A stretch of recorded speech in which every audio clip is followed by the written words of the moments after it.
Silakan buka di handphone. Di handphone Bapak Ibu atau juga di Alkitab manual. Dan kita akan belajar bersama firman Tuhan yang berjudul The Right Star. Sudah punya outline khotbah Bapak Ibu? Kalau belum ada di depan, boleh diambil ya. Kertas putih, ada juga pulpen. Jadi kalau tadi sempat kita bicara di belakang bersama ya para bapak-bapak ya. Kita bicara di belakang begini. Kalau Bapak Ibu punya outline khotbah, itu disimpan, dicatat di bawah, dan ketika kita bertemu dengan saudara, orang-orang percaya, kita bisa bawa ini dan kita bisa sharing bersama mereka, baik di tempat Bapak Ibu bekerja, kalau ada kesempatan, atau juga di tempat ketika Bapak Ibu istirahat dalam pekerjaan atau dalam usaha. Dan ketika ada pegangan begini kan enak, Bapak Ibu Saudaraku, bisa dibaca ya, dan Bapak Ibu bisa mengikuti seperti yang ada di slide kita. Saya akan bacakan bagi kita Galatia pada pasal yang ketiga, ayat yang ketiga. Demikianlah firman Tuhan. Adakah kamu sebodoh itu? Kamu telah memulai dengan roh, maukah kamu sekarang mengakhirinya di dalam daging? Jadi Bapak Ibu Saudara yang dikasihi oleh Tuhan Yesus, ketika kita percaya kepada Tuhan Yesus, kita percaya kepada karya salib Tuhan Yesus, bahwa ketika Tuhan Yesus datang ke dunia, mengerjakan karya salibnya bagi kita, dan kita percaya bahwa Yesus adalah Tuhan dan Juru Selamat, di saat itu pula kita disebut sebagai memulai dengan roh. Ketika kita percaya bahwa Yesus adalah Tuhan, Yesus adalah Tuhan, satu-satunya juru selamat ke surga. Gak ada jalan yang lain Bapak Ibu, amin. Banyak jalan menuju Roma, tapi hanya satu jalan menuju surga, amin. Yaitu Tuhan kita Yesus Kristus. Ketika kita percaya bahwa Yesus adalah Tuhan dan juru selamat, di saat itu kita benar-benar memulainya dengan roh. Galatia pada pasal yang ketiga dikatakan, ayat yang ketiga, bagian yang terakhir, adakah kamu telah menerima roh? Ya, dikatakan, maukah kamu sekarang mengakhirinya di dalam daging? Jadi ketika kita percaya bahwa Yesus adalah Tuhan dan Juru Selamat pribadi kita, Bapak Ibu Saudaraku, kita memulai dengan roh. Dan kita juga harus mengakhirinya dengan roh. Coba kita buka firman Tuhan dalam 2 Timotius pada pasal yang keempat ayat yang ketujuh. 2 Timotius pada pasal yang keempat ayat yang ketujuh.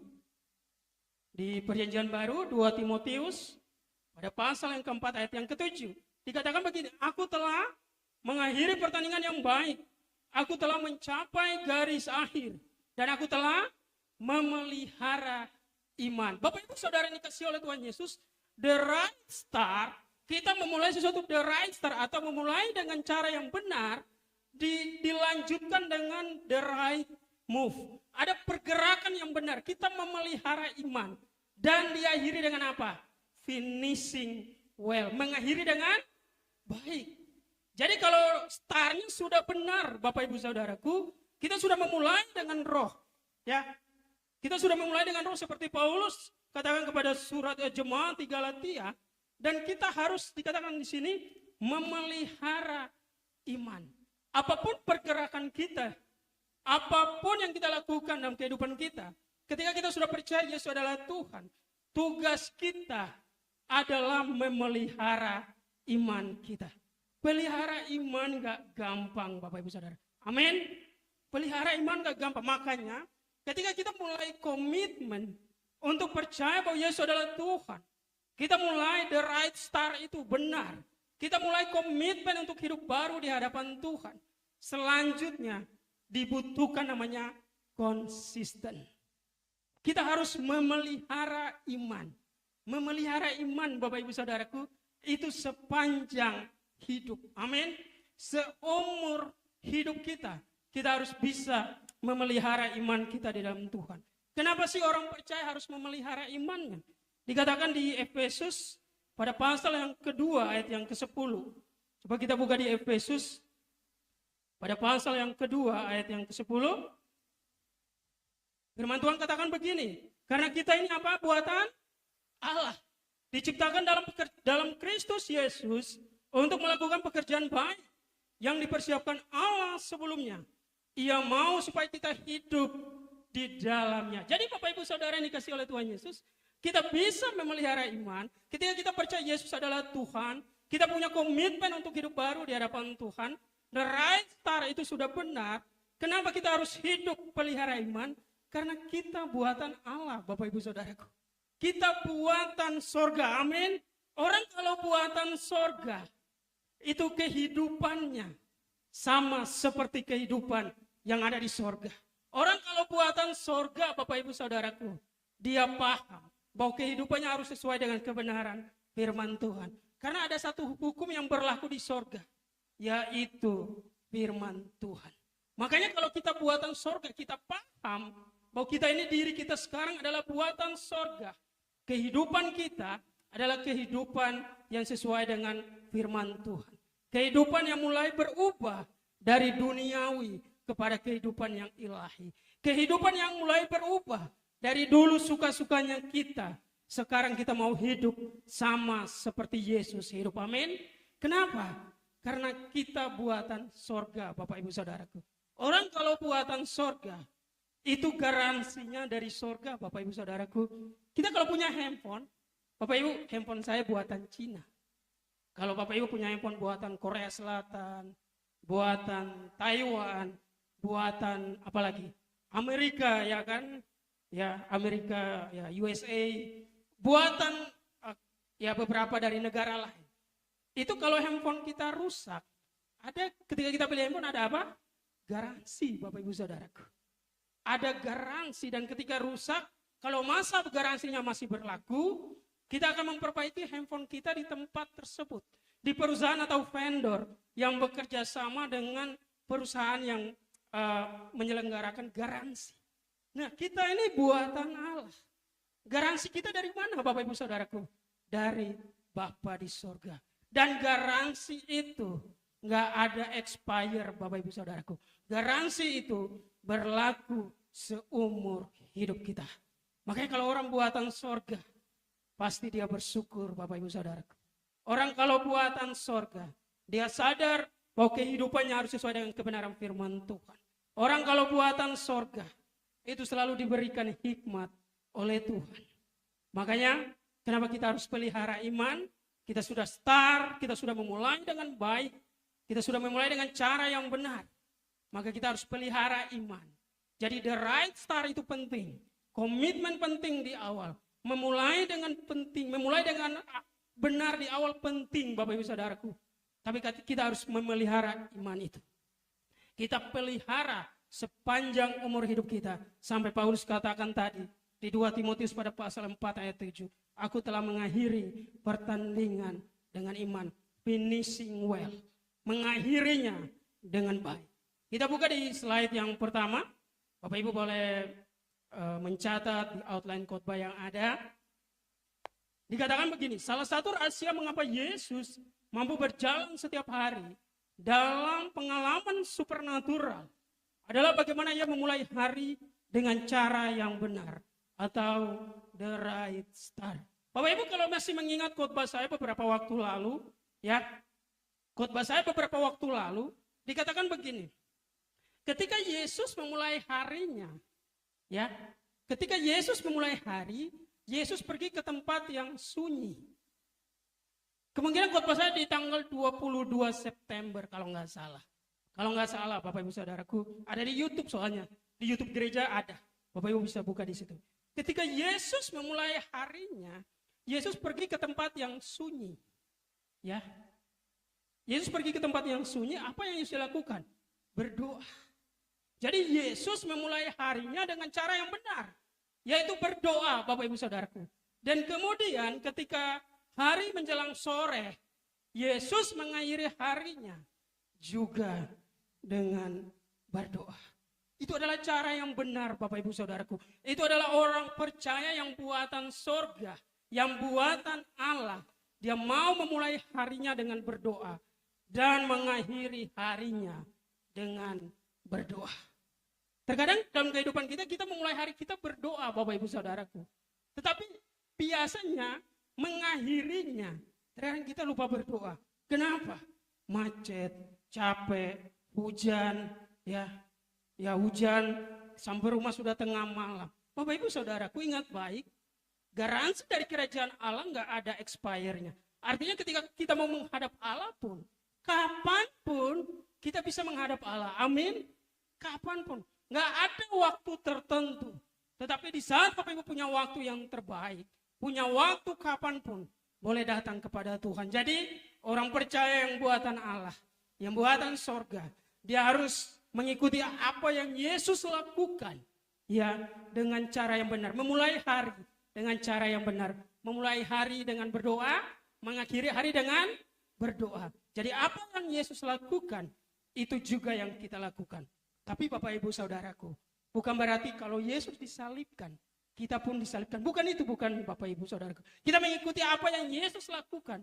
Yaitu ketika Yesus berdoa, kita pun berdoa. Ketika Yesus mengampuni, kita pun mengampuni. Ketika Yesus peduli dengan sesama, kita pun menjadi orang yang percaya, yang peduli dengan sesama. Di slide berikutnya dikatakan, dikatakan, 2 macam berkat atau kebaikan yang Tuhan berikan pada manusia. Dikatakan begini, yang pertama, berkat umum. Berkat umum terjadi karena kita bekerja menurut hukum atau undang-undang yang berlaku di suatu wilayah dan dinikmati oleh semua orang. Jadi Bapak Ibu Saudara yang dikasihi oleh Tuhan Yesus, berkat umum terjadi dalam kehidupan kita karena kita bekerja menurut hukum-hukum atau undang-undang yang berlaku di suatu wilayah dan dinikmati oleh semua orang. Misalnya ketika kita bekerja di Jakarta, ada yang tahu Jakarta UMR-nya berapa Bapak Ibu? Saya lupa. Tapi Jakarta kalau kita bekerja di suatu wilayah, biasanya ada upah minimum regional. Kalau nggak salah paling tertinggi di Indonesia yaitu di Karawang. Tempat kita melayani pelayanan penjara. Di situ adalah UMR tertinggi. Kalau nggak salah Karawang, Bekasi, diikuti Bekasi dan beberapa daerah lainnya. Jadi berkat umum itu kita nikmati dalam kehidupan kita ketika kita bekerja, ketika kita berusaha. Nah, ketika kita berusaha, kita menikmati berkat yang disebut sebagai berkat umum. Kita mendapatkan gaji, kita mendapatkan upah, kita mendapatkan gaji untuk kita bisa hidup. Itu yang dinamakan sebagai berkat umum yang terjadi dalam kehidupan kita. Tetapi ada juga berkat yang dinamakan sebagai berkat khusus. Berkat khusus diterima karena apa? Terkoneksi dengan Tuhan Yesus. Seperti dalam Efesus pada pasal yang pertama ayat yang ketiga. Efesus pada pasal yang pertama ayat yang ketiga. Dikatakan terpujilah Allah dan Bapa Tuhan kita Yesus Kristus, yang dalam Kristus telah mengaruniakan kepada kita segala berkat rohani di dalam sorga. Jadi berkat khusus terjadi dalam kehidupan kita ketika kita punya koneksi dengan Tuhan Yesus. Ada berkat-berkat yang gak kita duga, Bapak Ibu Saudaraku. Ada berkat yang gak kita duga, orang lain bisa memberkati kita. Yang mungkin kita sudah lama lost kontak, Bapak Ibu Saudaraku. Tiba-tiba ya dalam kontak, dalam WhatsApp, atau ketika telepon, menanyakan nomor rekening Bapak Ibu Saudaraku. Itu dinamakan sebagai berkat khusus. Makanya ketika waktu saya khotbah beberapa waktu lalu juga, di khotbah yang sama tanggal 22 September, dikatakan bahwa begini, ketika kita memberikan perpuluhan, dikatakan kita akan mendapatkan namanya berkat khusus. Kita mendapatkan namanya proteksi khusus dari Allah. Kita mendapatkan namanya cover dari Allah. Berkat yang khusus dari Allah. Berkat yang gak sesuai dengan hukum-hukum yang berlaku di suatu wilayah. Hukum-hukum yang berlaku di suatu regional. Tetapi yang berlaku adalah hukum surgawi. Jadi Bapak Ibu Saudara, misalnya contoh begini. Kita punya uang di orang lain. Kalau orang lain punya uang di kita, berarti itu dinamakan apa? Hutang. Tapi kalau kita punya uang di orang lain, itu dinamakan apa? Piutang.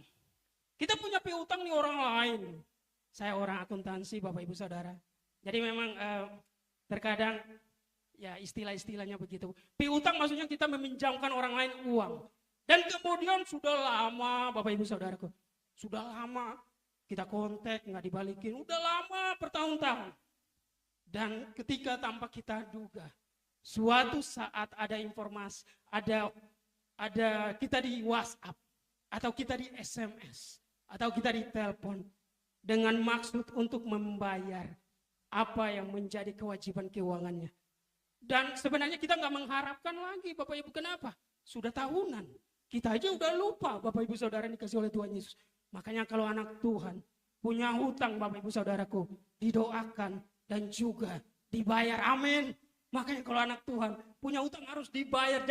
Jangan sampai nggak dibayar, Bapak Ibu Saudaraku. Itu kita mempermalukan Tuhan kita di sorga. Kenapa? Ya, kenapa? Karena Tuhan menjanjikan kita untuk kita hidup dalam kelimpahan. Makanya Bapak Ibu Saudara yang dikasih oleh Tuhan Yesus, ketika kita punya koneksi khusus dengan Allah, kita akan menerima berkat khusus. Berkat khusus berupa kesehatan. Berkat khusus berupa hikmat yang Tuhan berikan bagi kita. Ya, berupa hikmat yang Tuhan berikan bagi kita supaya apa? Supaya kita bisa menangani berbagai masalah yang terjadi dalam kehidupan kita. Dikatakan begini di slide berikutnya, Tuhan ingin kita tidak hidup secara duniawi. Sekalipun kita hidup di dunia, Ia menghendaki kita menerapkan apa? Prinsip-prinsip kerajaan Allah. Coba di slide-nya dicatat, di outline Bapak Ibu.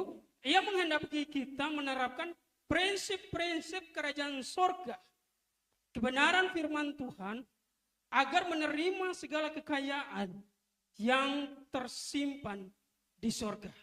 Ketika bangsa Israel mau memasuki tanah Kanaan, Bapak Ibu Saudaraku, waktu itu Tuhan berfirman kepada Yosua melalui hambanya Musa. Karena Musa sudah mau almarhum. Jadi Musa sudah mau dipanggil Tuhan. Orang kalau mau meninggal, Bapak Ibu, itu ada pesan khusus. Ya, Musa memberikan pesan khusus kepada Yosua. Apabila kalian mentaati hukum ini, kalian mentaati hukum Taurat ini, kalian akan dibuat Tuhan berhasil. Jadi untuk menaklukkan tanah Kanaan, bangsa Israel nggak belajar perang, Bapak Ibu Saudara. Kalau belajar perang, itu namanya hukum dunia. Hukum duniawi. Apa yang bangsa Israel lakukan? Mereka menerapkan prinsip-prinsip kerajaan sorga. Mereka menerapkan prinsip-prinsip ilahi, yaitu taat pada kebenaran firman Tuhan. Makanya ketika mereka taat, mereka bisa menaklukkan Yeriko yang temboknya begitu kuat, Bapak Ibu Saudaraku. Mereka bisa menghancurkan Yeriko dan mereka sampai kepada tanah perjanjian. Bapak Ibu Saudara yang dikasih oleh Tuhan Yesus. Pelajaran rohaninya bagi kita di sore hari ini. Kalau kita taat pada kebenaran firman Tuhan, Tuhan akan membuat kita mengalami terobosan. Amin. Kalau kita taat pada kebenaran firman Tuhan, apa yang menjadi pergumulan kita selama ini? Mungkin seperti tembok Yeriko yang sangat kuat. Mungkin seperti tembok Yeriko yang susah ditembus. Pergumulan kita susah ditembus, susah kita menjalani pergumulan itu sudah berapa lama? Ya sudah lama dan belum dijawab Tuhan. Seperti tembok Yeriko yang kuat. Tetapi kalau kita menerapkan prinsip kerajaan sorga, Bapak Ibu Saudaraku, apa yang orang Israel lakukan? Mereka keliling tembok Yeriko. Dan pada hari yang ketujuh, ya mereka bertempik sorak. Dan akhirnya tembok itu runtuh. Artinya, kalau kita mau menghadapi masalah sebesar apapun, dan kita mau mengalami terobosan, kita mau mengalami peningkatan, kita mau mengalami kemajuan. Yang pertama, kita taat pada kebenaran firman Tuhan. Yang kedua, kita melakukan pujian penyembahan. kita berdoa. Makanya dalam ibadah orang percaya pasti ada pujian penyembahan. Pasti ada ya lagu gembira, lagu pujian, praise and worship, Bapak Ibu Saudaraku. Dan ada firman Tuhan. Kenapa? Itu senjata kita orang percaya. Kita menerapkan prinsip kerajaan sorga. Supaya apa? Segala kekayaan yang tersimpan di sorga, Tuhan akan berikan bagi kita. Kekayaan yang tersimpan di sorga bukan cuma materi, Bapak Ibu Saudaraku. Tetapi yang pertama adalah panjang umur. Makanya kalau orang buatan sorga, Bapak Ibu Saudaraku, ya, dia kalau lihat emas, santai aja. Kenapa? Di sorga lantainya dari emas, Bapak Ibu Saudaraku. Dia nggak panik, dia nggak frustasi. Dia nggak, oh my God, ya kan dia lihat emas, ya dia jadi rakus, dia jadi tamak. Nggak, Bapak Ibu Saudaraku.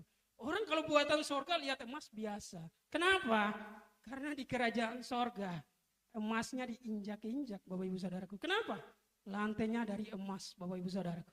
Makanya artinya sebagai orang percaya, nggak usah silau sama kekayaan, Bapak Ibu Saudaraku. Amin.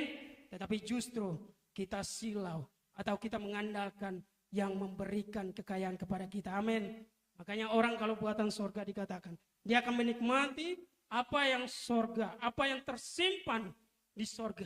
Yang pertama panjang umur, kemudian materi, Bapak Ibu Saudaraku. Kemudian Tuhan akan memberikan kesempatan untuk dia bisa menikmatinya. Ya, kalau kita punya banyak uang, tapi kalau kita nggak panjang umur, Bapak Ibu Saudaraku, ya kita nggak panjang umur, kita juga nggak bisa menikmati, Bapak Ibu Saudara, yang dikasih oleh Tuhan Yesus. Tetapi ketika kita taat pada kebenaran firman Tuhan, apa yang ada di sorga, prinsip kerajaan sorga, kekayaan yang ada di sorga, yaitu materi, panjang umur, itu terjadi bagi orang percaya. Amin. Maka mari kita menjadi orang percaya menerapkan prinsip-prinsip kerajaan sorga. Dikatakan di next slide, dikatakan cara hidup Yesus yang patut kita tiru agar hidup kita bisa menjadi serupa dengannya. Dikatakan yang pertama, memulai hari bersama Bapa. Coba kita buka dalam Markus pada pasal yang pertama ayat 35. Markus pada pasal yang pertama ayat 35 dikatakan, pagi-pagi benar, waktu hari masih gelap, ia bangun atau Yesus bangun dan pergi keluar. Ia pergi ke tempat yang sunyi dan berdoa di sana. Bapak Ibu Saudaraku, inilah orang yang punya prinsip kerajaan Allah. Ketika hari pagi, dia bangun pagi, dia ke tempat yang sunyi. Kalau tempat yang sunyi di Jakarta nggak ada, Bapak Ibu Saudaraku. Kita ke kamar. Karena kalau cari tempat yang sunyi di mana? Jakarta nggak ada tempat yang sunyi, Bapak Ibu Saudaraku. Dia pergi ke Yesus pergi ke tempat yang sunyi untuk berdoa. Kenapa? Karena Yesus mengucap syukur untuk setiap hikmat, kekuatan dan panjang umur, ya kesehatan yang Bapa berikan. Nah, makanya sebagai orang percaya menerapkan prinsip-prinsip kerajaan sorga, kita pergi ke tempat yang sunyi, tempat yang tenang. Bukan untuk liburan, Bapak Ibu Saudaraku. Bukan untuk menghilangkan stres. Tapi ternyata kita ke tempat yang sunyi untuk kita berdoa. Makanya orang-orang yang pergi ke puncak untuk berdoa itu udah paling mantap. Itu udah paling top, Bapak Ibu Saudaraku. Orang-orang yang pergi ke tempat yang sunyi, tempat yang dingin, untuk mereka berdoa, Bapak Ibu Saudaraku, itu tempat yang luar biasa. Beberapa waktu lalu, ya, saya dan istri agak healing tipis, Bapak Ibu Saudaraku. Itu ke salah satu kota di Jawa Barat. Dan di situ ada Gua Maria, teman-teman kita yang Katolik. Itu di Kota Kuningan. Itu naik ke atas, Bapak Ibu Saudaraku. Tempat yang dingin ya. Karena di pegunungan dingin dan agak sunyi. Itu ada Gua Maria. Dan orang-orang pergi ke sana untuk berdoa. Makanya kalau orang percaya yang punya prinsip kerajaan sorga, dia pergi ke tempat yang dingin, dia pergi ke tempat yang sunyi, bukan untuk menghilangkan stres, tapi untuk berdoa. Amin. Makanya kalau kita frustasi dalam kehidupan kita mengalami stres dalam kehidupan kita, Kita mengalami tekanan yang gak mudah dalam kehidupan kita. Siapkan waktu kita yang terbaik untuk kita berdoa kepada Tuhan. Makanya healing yang terbaik, Bapak Ibu Saudaraku, pergi liburan penting. Tetapi healing yang terbaik ketika kita pergi liburan dan kita berdoa kepada Tuhan di tempat yang tenang, di tempat yang sunyi. Bahkan ketika kita nggak liburan pun, di rumah kita, di tempat kita, healing terbaik adalah kita datang kepada Tuhan untuk kita berdoa kepada Tuhan. Yesus pergi ke tempat yang sunyi untuk berdoa. Supaya apa? Supaya fokus, Bapak Ibu Saudaraku. Bukan berarti Yesus nggak mau ngajak yang lain. Yang lain masih bobok, Bapak Ibu Saudaraku. Yang lain masih tidur. Tapi pagi hari Yesus pergi ke tempat yang sunyi untuk berdoa. Di slide berikutnya dikatakan, isi tangki rohani dengan firman Tuhan dan bukan berita dunia.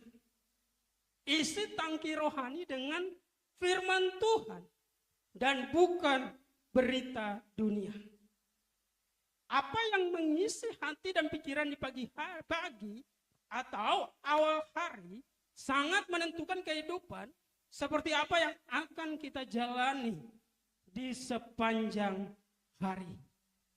Firman Tuhan katakan, isi tangki rohani kita dengan firman Tuhan dan bukan berita dunia. Bapak Ibu Saudaraku, jangan sampai gosip entertainment Bapak Ibu lebih mengikuti daripada baca kebenaran firman Tuhan.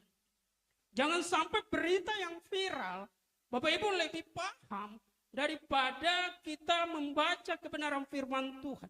Setiap hari kita harus mengisi tangki rohani kita dengan firman Tuhan. Amin. Kita membaca kebenaran firman Tuhan. Makanya lambangnya di sini lihat. Ada ketika kita ke SPBU Bapak Ibu Saudaraku, ya, ada Pertalite, ada Dexlite, macam-macam.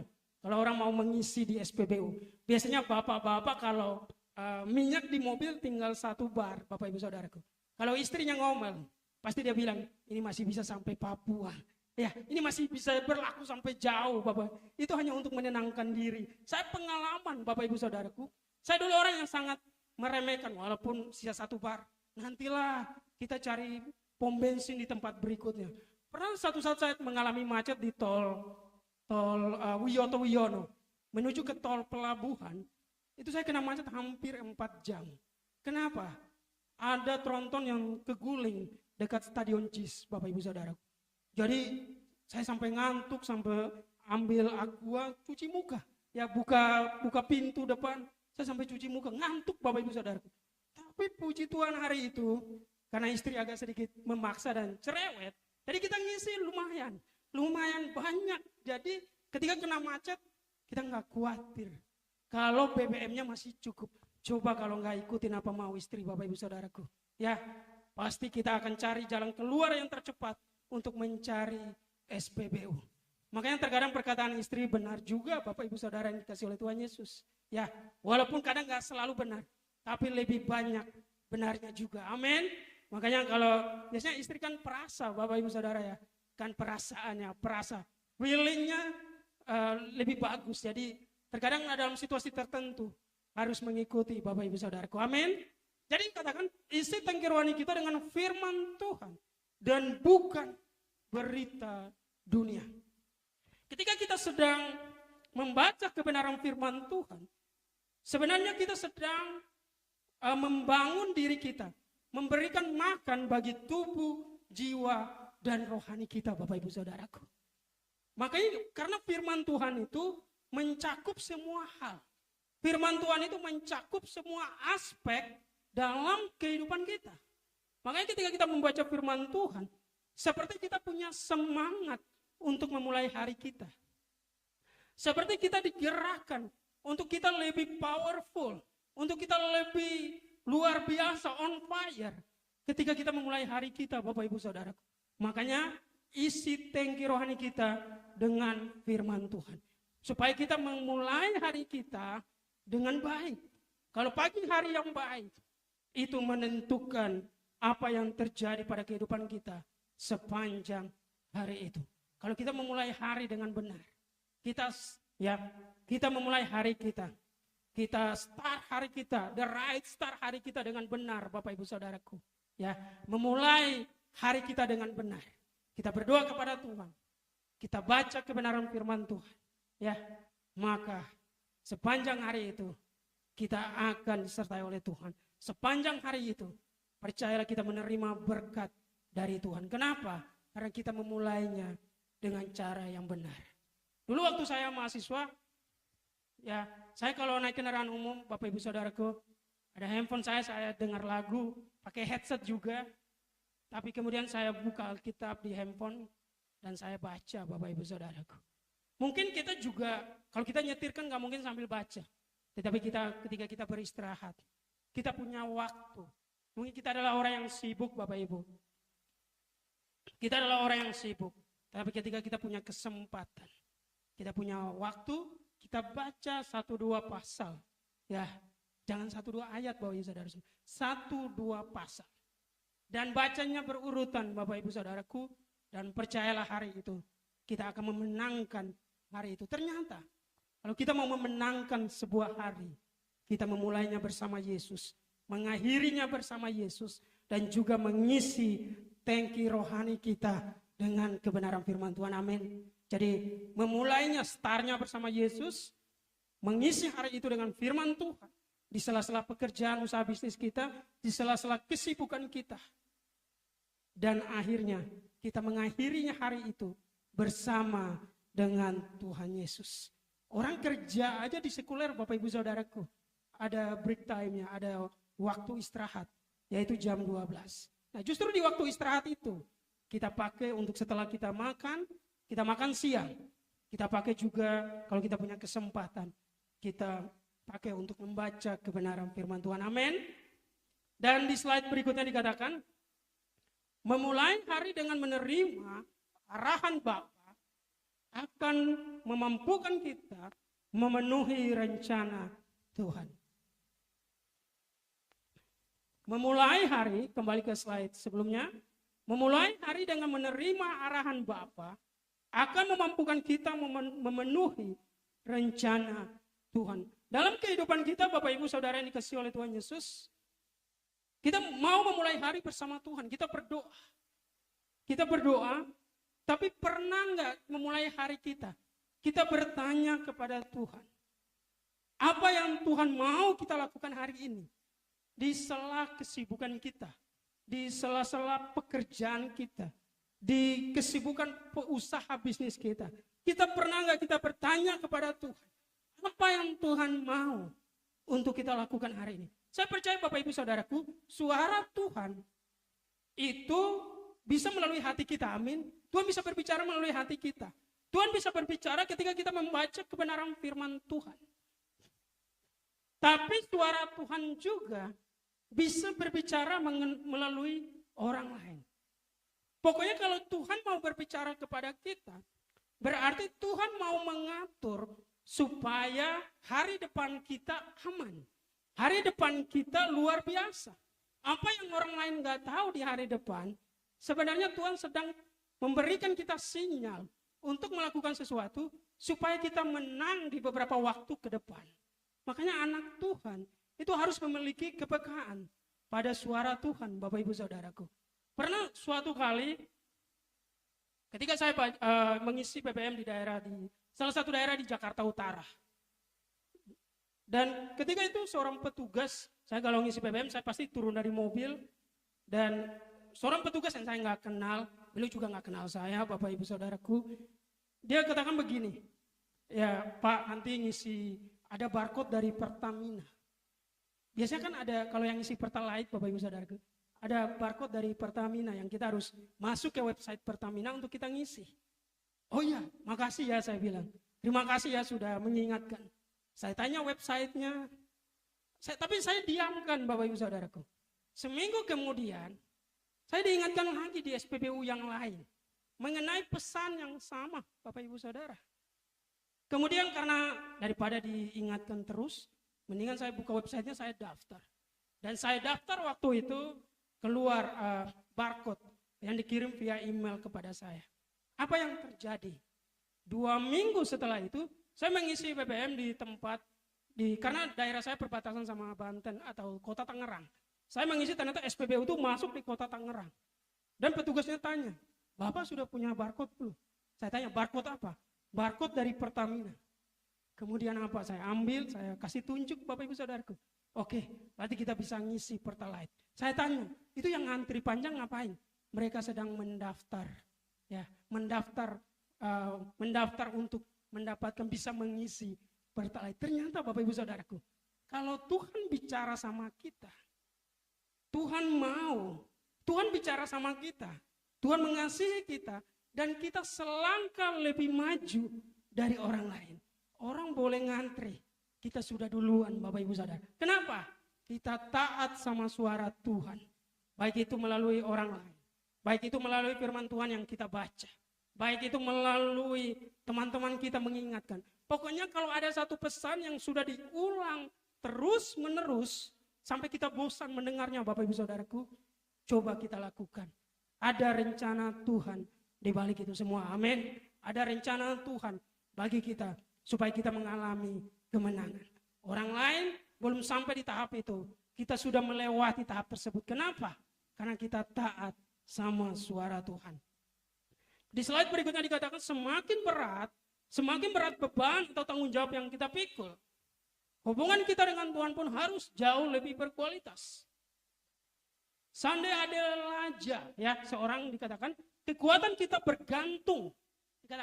Kekuatan kita bergantung dari seberapa banyak waktu yang kita habiskan untuk bersekutu dengan Tuhan.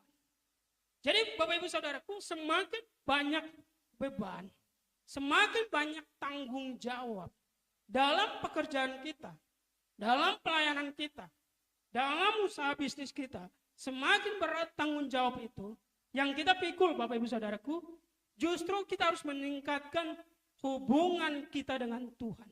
Supaya apa?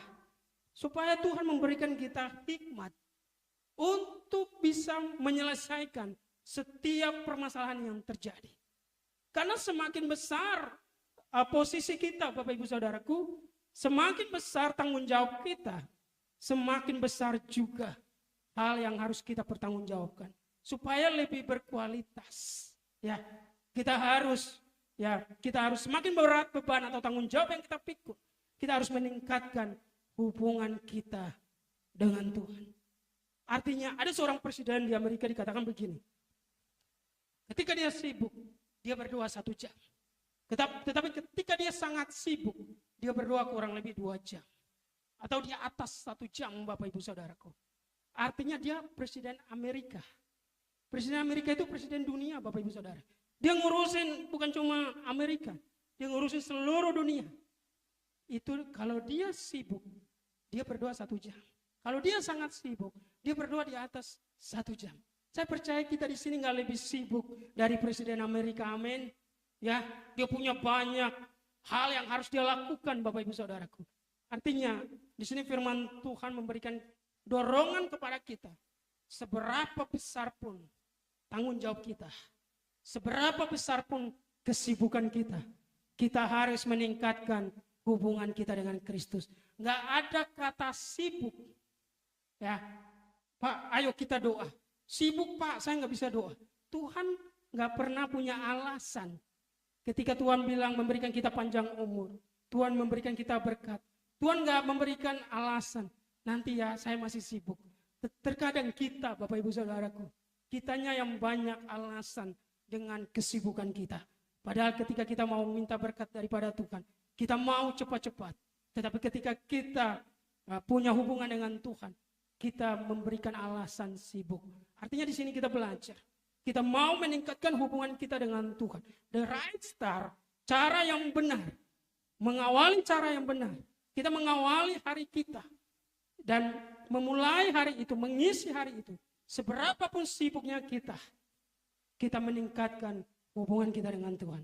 Dengan cara berdoa, baca kebenaran firman Tuhan, isi tangki rohani kita, dan seperti yang Yesus lakukan, kita mengakhiri hari kita juga dengan berdoa. Dikatakan begini, bagian berikutnya dikatakan level hubungan. Hubungan pemilik dirham atau Allah dan dirham atau manusia. Coba kita buka dalam Lukas pada pasal yang ke-15 ayat 8 sampai ayat yang ke-10. Lukas pada pasal yang ke-15 ayat 8 sampai ayat yang ke-10 dikatakan, atau perempuan manakah yang mempunyai 10 dirham dan jika ia kehilangan satu di antaranya, tidak menyalakan pelita dan menyapu rumah serta mencarinya dengan cermat sampai ia menemukannya.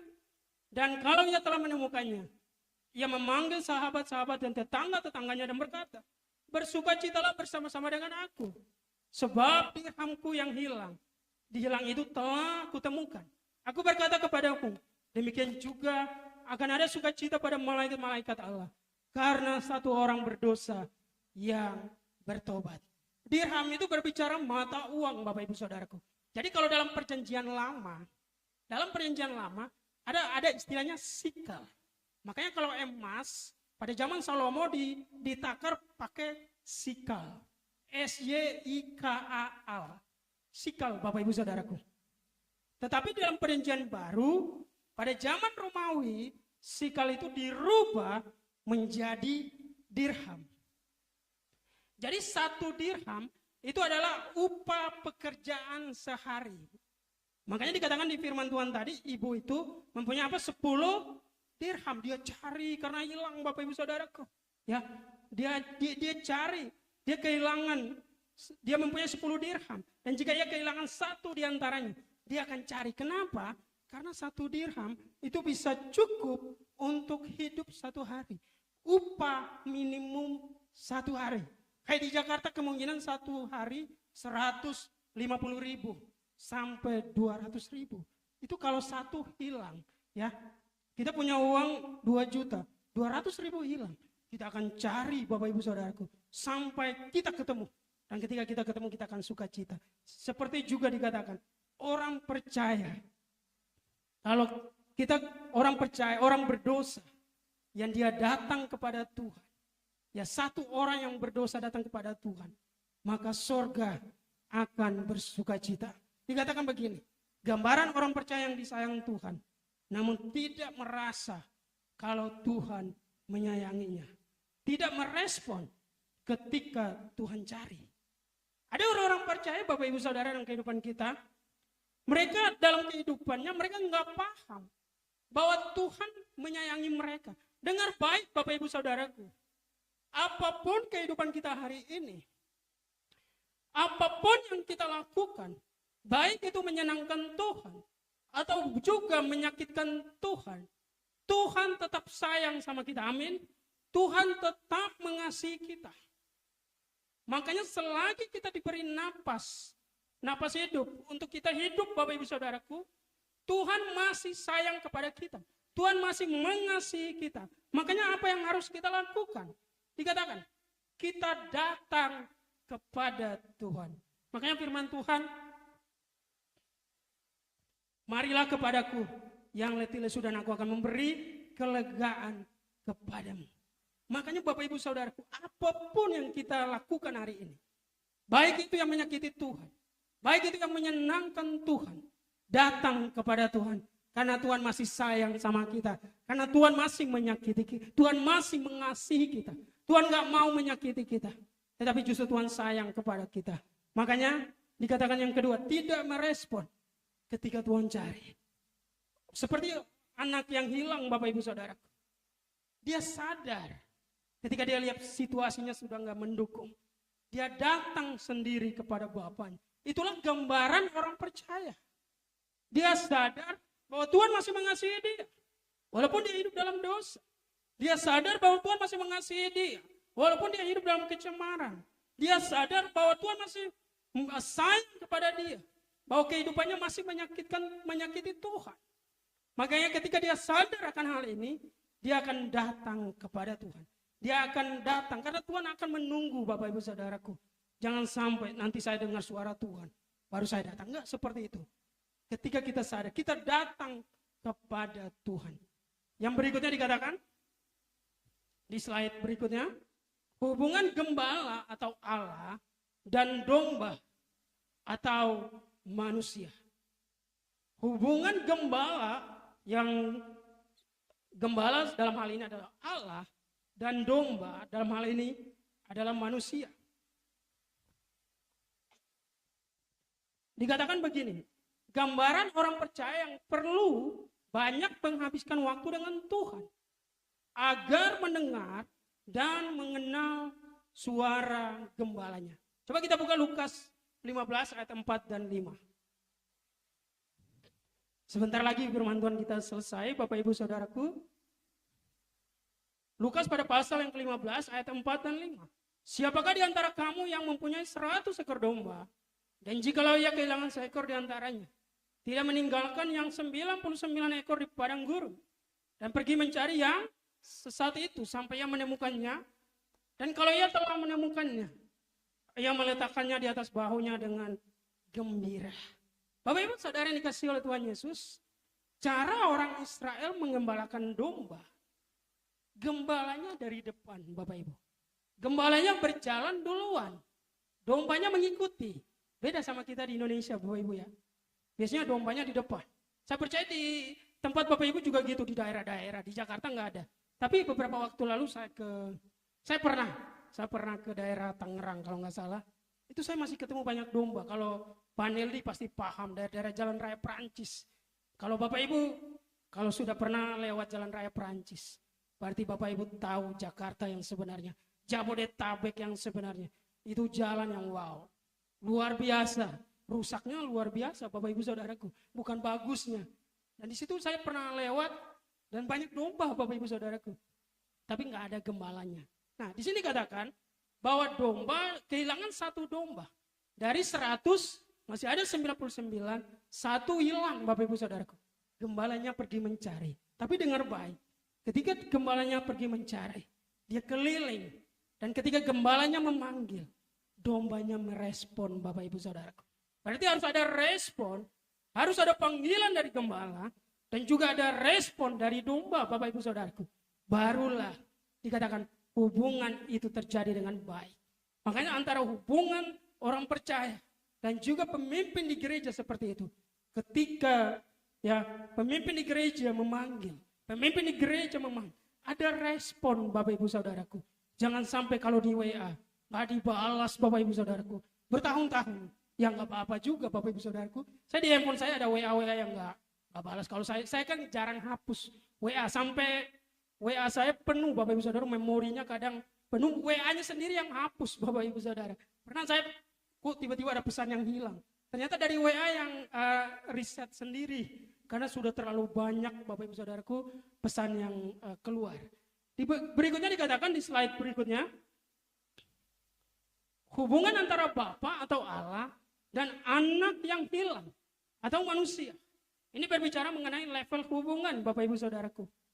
Hubungan antara Bapa atau Allah dan anak yang hilang atau manusia. Masih kembali di Lukas 15 ayat 11 sampai 24. Nggak usah dibaca Bapak Ibu Saudaraku, tetapi secara garis besar begini. Gambaran orang percaya yang pulang sendiri kepada bapaknya ketika menyadari dirinya tersesat. Nah ini orang percaya yang luar biasa Bapak Ibu Saudaraku. Dia merasa dirinya sudah jauh dari Tuhan. Dia merasa kehidupannya sudah menyakiti hati Tuhan. Dia merasa kehidupannya tidak menyenangkan hati Tuhan.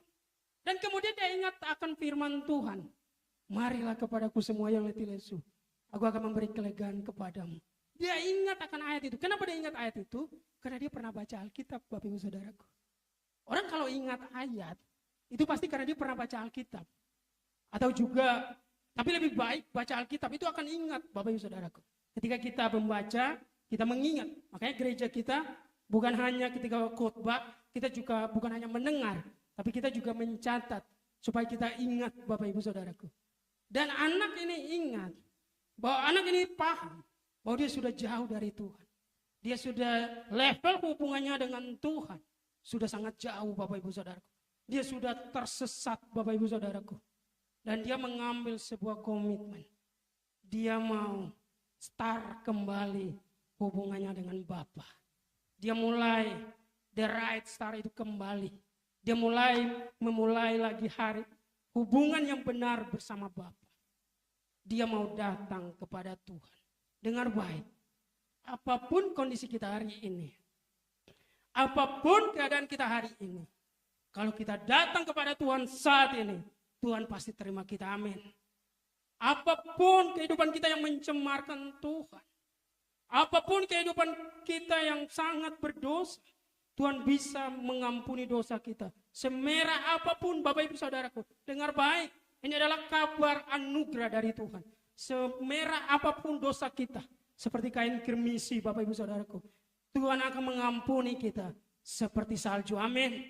Makanya mari, kalau kita yang belum sadar, sadari kalau level hubungan kita sudah jauh daripada Tuhan. Datang kepada Tuhan, minta ampun kepada Tuhan, karena Tuhan masih sayang kepada kita, karena Tuhan masih mengasihi kita. Datang, bangun kembali hubungan kita dengan Tuhan, bangun kembali hubungan kita dengan Allah. Jangan sampai kita hanya membanggakan nenek moyang kita, tapi kita nggak membanggakan generasi kita kepada Tuhan. Kan biasanya begitu kita ya. Oh dulu opa oma saya pendeta. Dulu opa oma saya ya penginjil. Dulu bapak saya pendeta atau opa. Biasanya opa yang dibanggakan Bapak Ibu Saudaraku. Opa atau oma saya pendeta.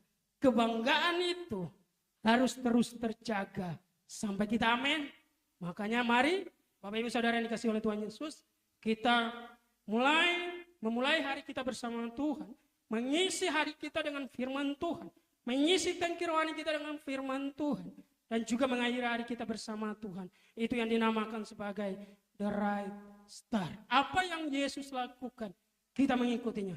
Yesus berdoa pagi hari, Yesus mengakhiri harinya, di sore atau malam hari Yesus berdoa. Itu yang kita lakukan. Yesus mengampuni, kita mengampuni. Yesus peduli sama orang lain, kita peduli sama orang lain. Yesus mengasihi orang lain, kita mengasihi orang lain. Mari Bapak Ibu Saudara yang dikasihi oleh Tuhan Yesus. Di slide berikutnya. Dan sebagai penutup dikatakan. Di slide yang terakhir. Ya, kita baca bersama. Persekutuan dengan Tuhan. Dan mengenali rencananya. Menjadi kunci utama keberhasilan kita menyelesaikan rencana Tuhan. Persekutuan dengan Tuhan. Dan mengenali rencananya.